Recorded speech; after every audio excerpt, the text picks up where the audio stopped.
Hola, esto es La Mágica Historia. Apropiación cultural, parte 2. Apropiación o absorción cultural. En el video pasado de este tema,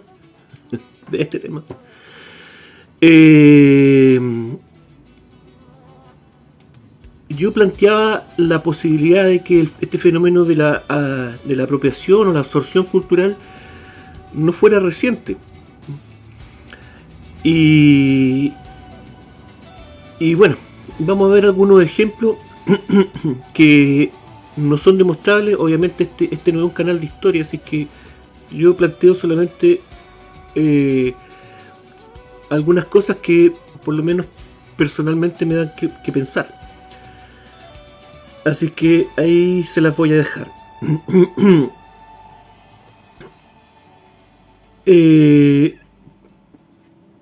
Primer ejemplo podría ser los etruscos. Cuando uno ve imágenes de esta cultura, si uno no es un entendido en el asunto, lo más probable es que uno confunda estas imágenes de pintura, relieve, urnas funerarias, etcétera, con la cultura romana. Y cuando uno busca información acerca de los etruscos, aparece que los etruscos fueron una cultura prerromana, es importante eso, del centro norte de Italia, ¿cierto? Pero la verdad es que aparentemente el asunto no es así. Y los etruscos convivieron con los latinos durante todo el periodo de época de reinos del Imperio Romano, antes que el Imperio Romano fuera imperio, obviamente, antes que fuera república, ¿cierto? Cuando era una monarquía, y una monarquía dirigida por reyes etruscos. Entonces, no es real que la cultura etrusca sea antecesora a la romana. Claro, ellos como cultura son más antiguos que los latinos, pero convivieron con los latinos mucho tiempo. Bueno, es muy poco lo que queda de esta cultura. Se han encontrado asentamientos y se van a seguir encontrando, ¿cierto? Han aparecido excavaciones de algunas propiedades, pero es muy poco. Y los asentamientos que hay están destruidos hasta los cimientos, o sea, solamente se pueden ver desde el aire, más o menos en la periferia de lo que podía haber sido un poblado etrusco.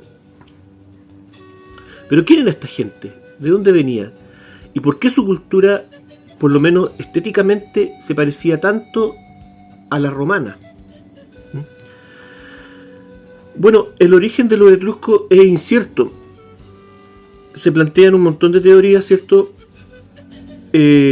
También a principios del siglo XX se encontraron algunos escritos, los primeros escritos en etrusco, que se encontraron en Egipto, curiosamente dentro de un sarcófago, en los trapos que envolvía el cuerpo de la momia que estaba en ese sarcófago, y que estaba en un idioma que los europeos no conocían, pues estaba en etrusco. Y de ahí comenzó el intentar estudiar este idioma. Entonces se aísla, se transcribe el alfabeto etrusco y se lo considera como un eslabón entre el alfabeto griego y el latino. Pero eso nunca ha podido concretarse. Se busca meterlo ahí a la fuerza como un eslabón perdido, pero no resulta. Se parece a los dos alfabetos, pero no hay posibilidad de colocarlo en forma correlativa. Hay otra versión que es menos conocida y les voy a dejar un video mejor para resumir este asunto de mejor forma. Vamos con el video. Pero, y aquí viene lo misterioso, después de haber creado muchos textos escritos, objetos hermosos, estatuas e incluso ciudades bien fortificadas como Capo, Florencia o Bolonia, los etruscos inesperadamente se esfumaron.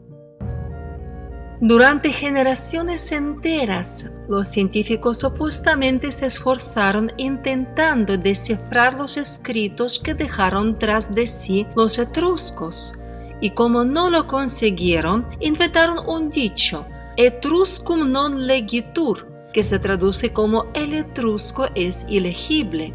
Sin embargo, si recurres al antiguo alfabeto eslavo, las misteriosas inscripciones etruscas de repente se vuelven claras y cobran sentido. En 1825, el científico italiano, profesor de la Universidad de Varsovia, Sebastiano Ciampi, sugirió usar el alfabeto eslavo para decodificar las inscripciones etruscas. Después de haber aprendido un poco de polaco, el científico italiano se sorprendió al descubrir que podía leer e incluso entender algo de las inscripciones etruscas.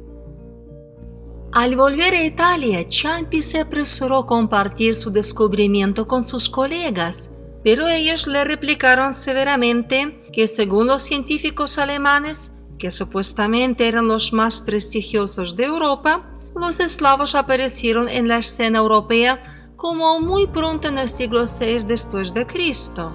Por eso en Italia nadie prestó la debida atención al descubrimiento de Ciampi. Los estudios más profundos se llevaron a cabo en el mismo siglo XIX por Tadeusz Wolański, para quien las lenguas eslavas eran nativas. Wolański sugirió que la lengua etrusca era muy cercana a la lengua eslava e incluso compuso el alfabeto etrusco. Resultó que un tercio de las letras etruscas coincide con el alfabeto cirílico. Para facilitar la decodificación, Wolański compuso una tabla que permite decodificar con bastante facilidad muchos textos etruscos. Y si usamos esta tabla, entonces las inscripciones supuestamente ilegibles ya ni siquiera necesitan ser traducidas. En la primera columna está el alfabeto etrusco, en la segunda el alfabeto cirílico, en la tercera el alfabeto polaco y en la cuarta el alfabeto bohemio. Presten atención a que las letras etruscas y cirílicas en la primera y segunda columnas se parecen bastante. Por ejemplo, las letras glagol, есть, зело, како, люди, мыслите, наш, покой, твердо, ут, ша, ять. Juzgue por sí mismo. Aquí está el texto etrusco original. Волю дає, може, що за ним величает. Aquí la traducción es absolutamente obvia. Волю даю, может быть, ее величает, que en español sería doy libertad, puede que su querido la guarde. No toda se puede leer íntegramente, pero tampoco todos los textos antiguos en ruso se leen hoy hasta la última palabra. Pero si en un texto etrusco se leen sin ambigüedad líneas y giros enteros, podemos concluir que el idioma para descifrarlo se ha elegido correctamente, y este idioma es el ruso.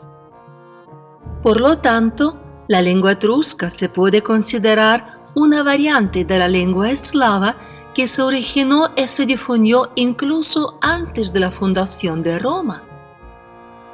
Apoyándose precisamente en las lenguas eslavas, Tadeusz Wolański consiguió leer con éxito no solo los textos etruscos, sino también muchas otras inscripciones que se habían encontrado en Europa occidental.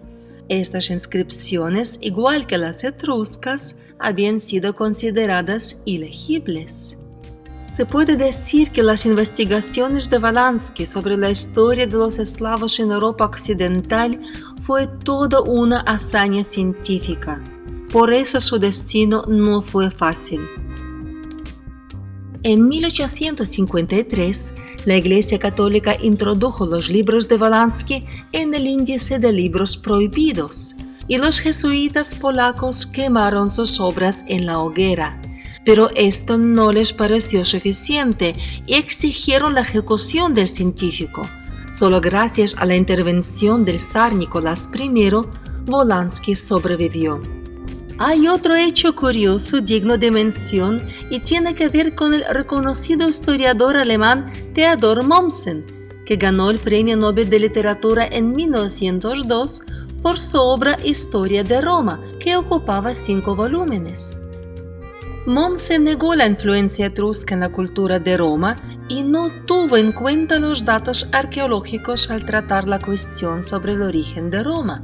Pero es que además no se menciona en ninguna parte que al escribir su trabajo, el historiador alemán utilizó manuscritos del Vaticano y de las bibliotecas de Berlín y Viena, ni que luego esos manuscritos se quemaron repentinamente en su casa durante un incendio el 12 de julio de 1880. El incendio destruyó numerosas fuentes históricas y ya resultó imposible verificar si el señor Mommsen las había citado correctamente en sus trabajos, las alterado o malinterpretado. ¡Qué fatal e inoportuna casualidad! ¿Por qué se insiste obstinadamente en no reconocer o ignorar el carácter eslavo de las inscripciones etruscas, tanto antes como ahora? Es una gran pregunta, digna de una profunda reflexión. A partir del siglo XVII, en Europa Occidental, se escribió deliberadamente una versión falsa de la historia mundial. En esta versión no había lugar para los etruscos, ya que todos los logros de la humanidad se atribuyeron a los antiguos griegos y los antiguos romanos. Los etruscos molestaban. Ya. Ahí estaba ese video, ¿cierto? Con la otra alternativa acerca del origen de los etruscos, ¿ok? Creo que todavía falta mucho por conocer de esta gente. Creo que por un lado y por el otro quedan muchas lagunas todavía. Pero lo que me importa en este video es que durante las guerras etruscas los latinos, por lo menos lo que se sabe, realizaron un trabajo de limpieza étnica con esta gente. Al parecer el objetivo era borrar a esta gente del mapa, y lo consiguieron de alguna manera. O sea, los etruscos siguen siendo un misterio, pero muchas cosas, y esto es aceptado, muchas cosas se heredaron a los romanos. Su estética, su arte, sus tradiciones mágicas, muchas tradiciones mágicas. A todo esto, yo no pretendo idealizar a esta cultura. O sea, los etruscos también tienen cosas muy oscuras, también tenían ritos y métodos de sacrificio humano muy crueles, como muchas culturas de ese tiempo. Y muchos rituales mágicos fueron heredados al Imperio Romano. Se habla de que los etruscos se extinguieron. Yo prefiero pensar de que ellos fueron absorbidos por los romanos, pero su cultura siguió existiendo, persistiendo de forma silenciosa, y que reapareció posteriormente en el Renacimiento, ¿cierto? Donde el Renacimiento surge justamente en la zona de la Toscana,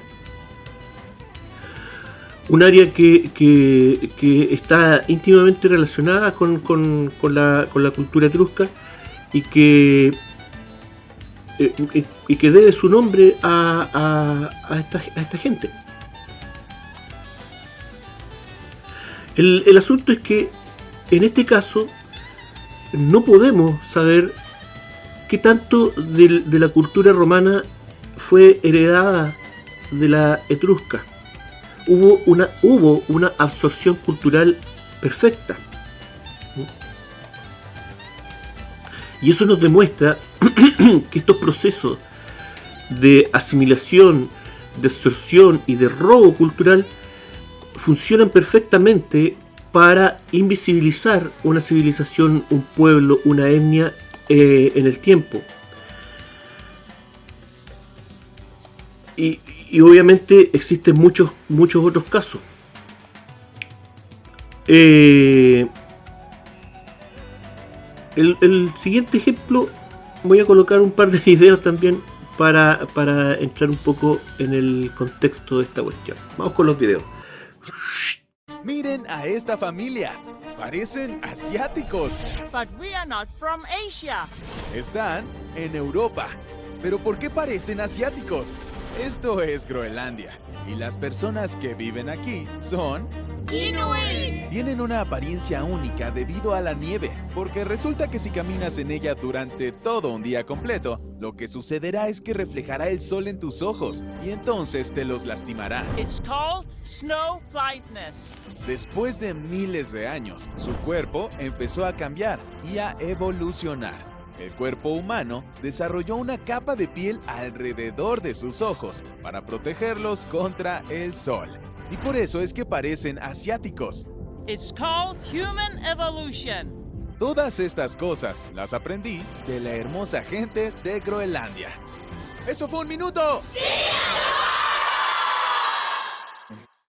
De hecho, los anuits, los esquimales, cuando les preguntan a ustedes por qué viven tan cerca del norte, tan cerca del hielo, habiendo pastos fértiles más al sur, y ellos dicen para estar más cerca de nuestros ancestros, de los cuales fuimos expulsados hace tiempo. De hecho, Ya, ahí estaban ese par de videos, ¿cierto? Uno que nos decía acerca de este rasgo físico de esta población de los Inuit en la zona polar, ¿cierto? En el norte, dándonos a entender de que esta población ha existido durante miles y miles de años en esa área, tanto tiempo que ya su cuerpo se ha ido adaptando a las condiciones climáticas. Y después veíamos también un video corto de este hippie trasnochado. Ya, son bromas. Pero tomando una leyenda, ¿cierto? Un mito inuit acerca de su origen. Pero, bueno. ¿Qué es lo que pasa? Que aquí hay un contraste con lo que se nos dice, ¿cierto? Con lo que se nos plantea, a veces en videos bien producidos como el primero, y lo que es la realidad. O sea, nadie podría tener otra cosa en la cabeza de que en Canadá, en Alaska, en Groenlandia, esta gente, esta etnia, esta cultura inuit ha existido por miles y miles de años. O sea, no sé, pues, cuántos niños, cuántos jóvenes de ahora crecieron viendo esta película de Disney, Tierra de Osos, ¿cierto? Y Kenai y todo el asunto, que ya conviviendo con los mamuts, ¿cierto? O sea, dando a entender de que esta cultura es, pero milenaria.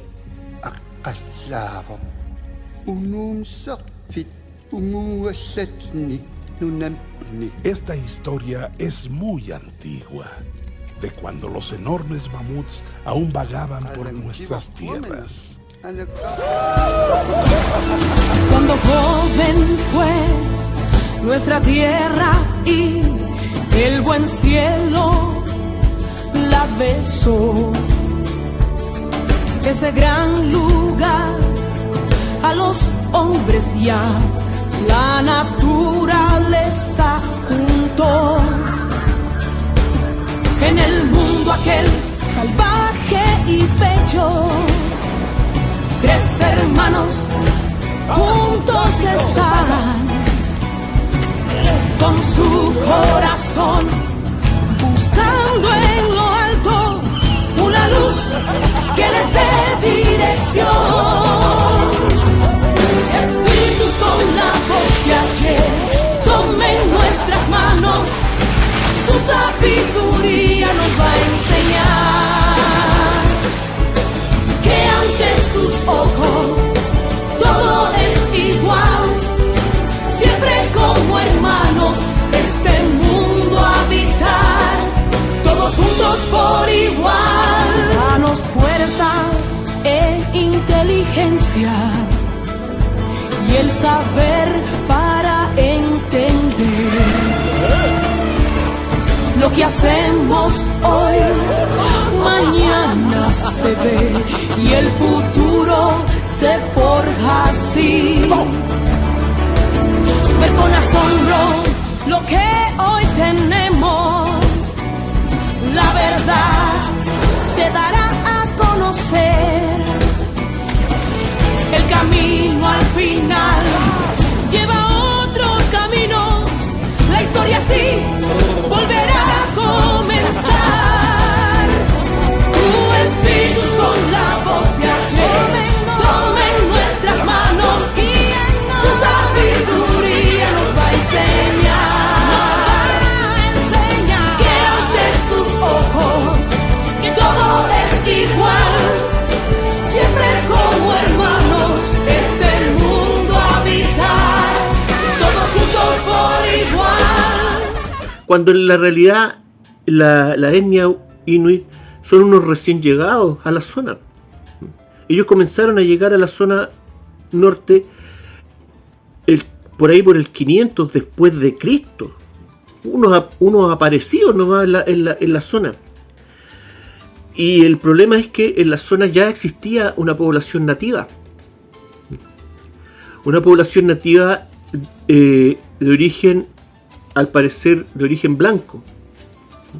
Que los mismos inuit los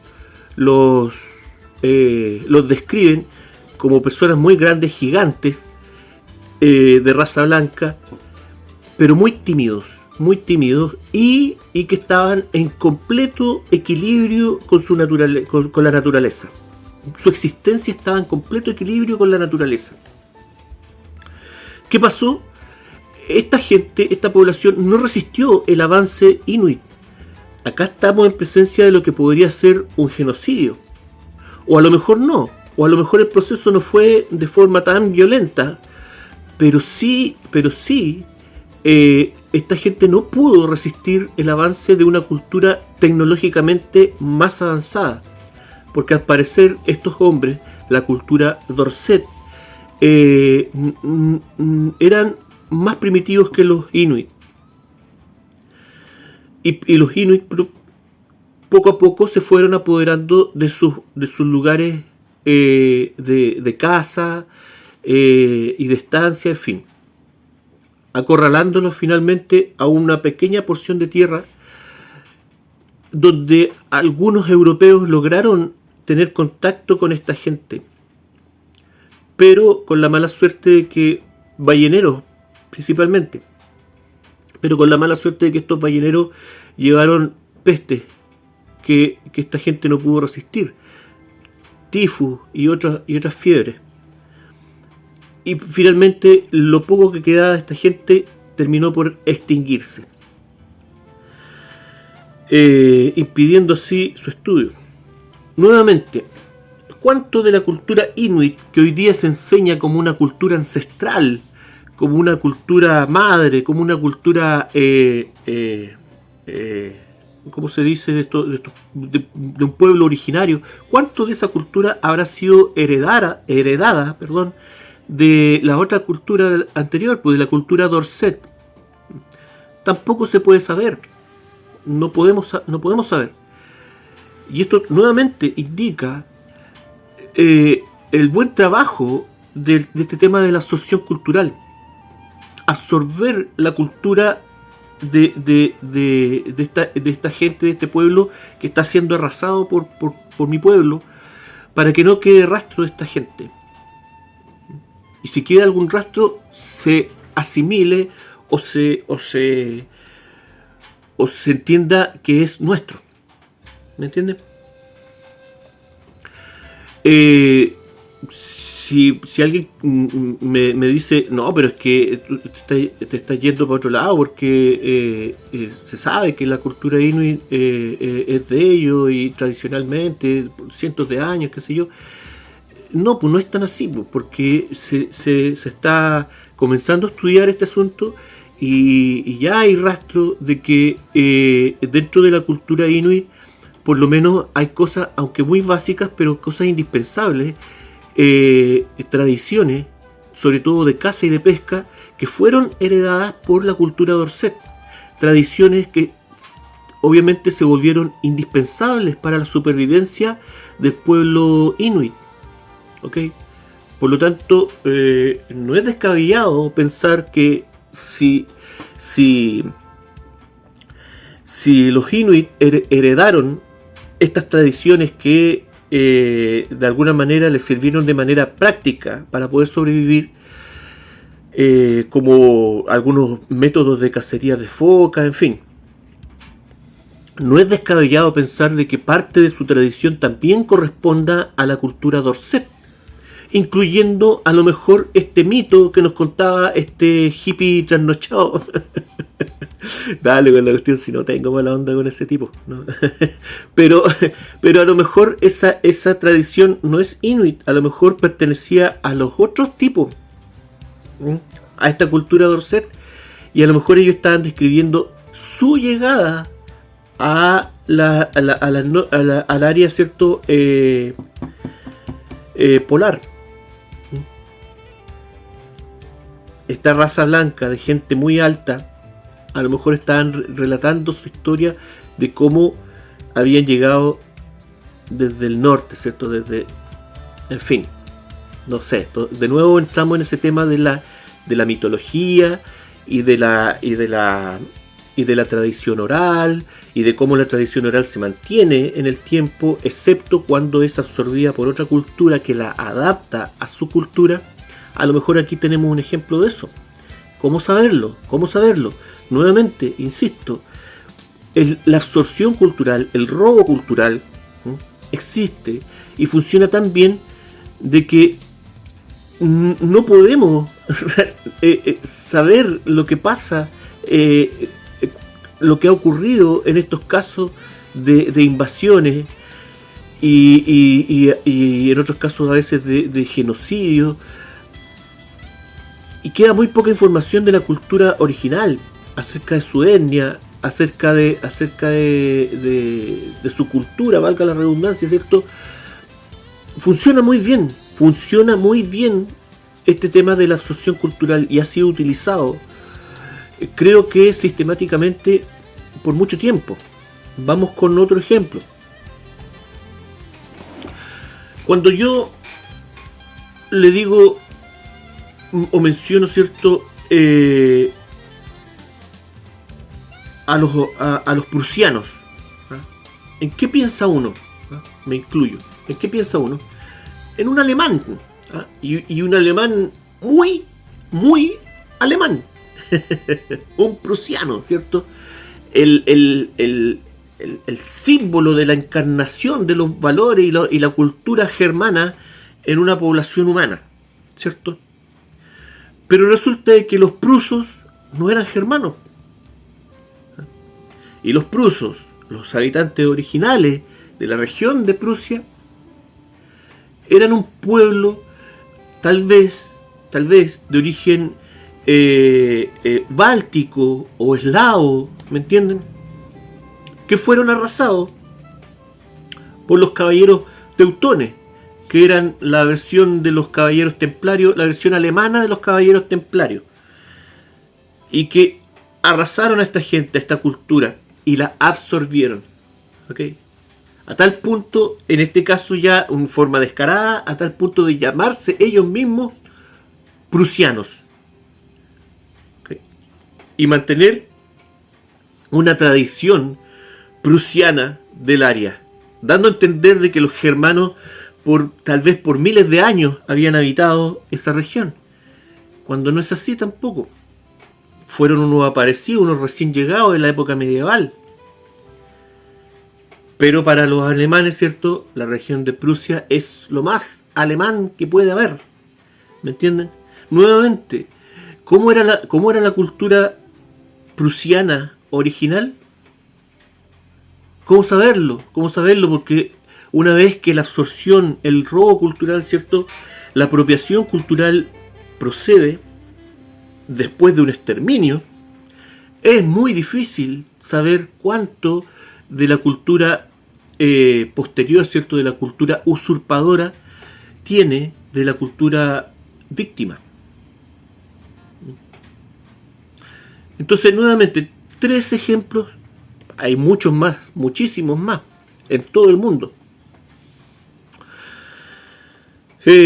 Acá mismo también, con los mapuches también, cuánto de la cultura mapuche es original y cuánto a lo mejor es heredada de otros pueblos. Sabemos que los mapuches eran muy belicosos, muy orgullosos racialmente, ¿ah?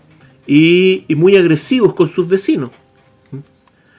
Entonces, a lo mejor cuántas pequeñas etnias a lo mejor fueron absorbidas por el mundo mapuche, no lo podemos saber. No voy a estar diciendo aquí tonteras, estupideces. Pero ese es el punto, de que una vez que la absorción cultural, la apropiación cultural se lleva a cabo posterior a un exterminio, es muy difícil reivindicar, volver a la vida a la cultura desaparecida. Más todavía cuando la cultura agresora absorbe, se mimetiza con la cultura que ha exterminado. Entonces, lo voy a dejar hasta aquí. Yo sé que podría haber hecho un video mucho más completo, pero esa es la idea, simplemente entregar un concepto que creo que es importante entender para entender lo que ocurre hoy en día. Y ahora el asunto se pone bueno, porque estos procesos están ocurriendo hoy en día, están ocurriendo estos procesos de exterminio, de invisibilización de personas para poder exterminarlas, de absorción cultural, de apropiación cultural, y está ocurriendo a gran escala. Entonces creo que es importante comenzar a ver estos conceptos, ver que se ha repetido este proceso en el ser humano muchas veces, y entender que está ocurriendo, para poder incluso entender de que muchos de los procesos políticos, muchos de los procesos militares, bélicos del último siglo o de los últimos 200 años,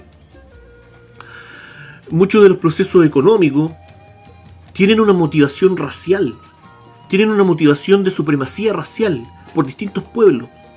¿Ah? Aquí la idea no es satanizar un pueblo, ¿me entienden? Porque yo sé que va a haber, con los siguientes videos, yo sé que va a haber gente que no va a entender el concepto, no va a entender la idea. Va a pensar que yo soy un racista, cuando la idea es exactamente lo contrario. Pero se habla muy poco, y hay muchas cosas que han sido invisibilizadas, que han sido normalizadas, y a una escala tremenda, que uno puede pensar, no, pues si estas cosas no pueden suceder frente a la mirada de todo el mundo hoy en día. Sí, pues están pasando, y ese es el tema, que aquí se pueden esconder procesos gigantes delante de nuestra vista, y no estamos haciendo nada. Y lo peor de todo es que vamos a continuar sin hacer nada hasta que estos procesos de exterminio y de absorción cultural nos toquen directamente a nosotros. Ya nos están tocando, lo estamos viendo, esta fusión de culturas, pero en forma terrible, y no hacemos nada porque no nos damos cuenta para dónde va la micro, como se dice en buen chileno. Pero bueno, Eso lo veremos en los próximos capítulos. La idea de este video es simplemente colocar algunos ejemplos para plantear este asunto de que cuando ocurren estos procesos de exterminio y de absorción cultural, es muy difícil volver a la vida, es muy difícil volver a recordar las culturas desaparecidas. Gracias, que estén todos bien, cuídense. Esto fue La Mágica Historia. Chao.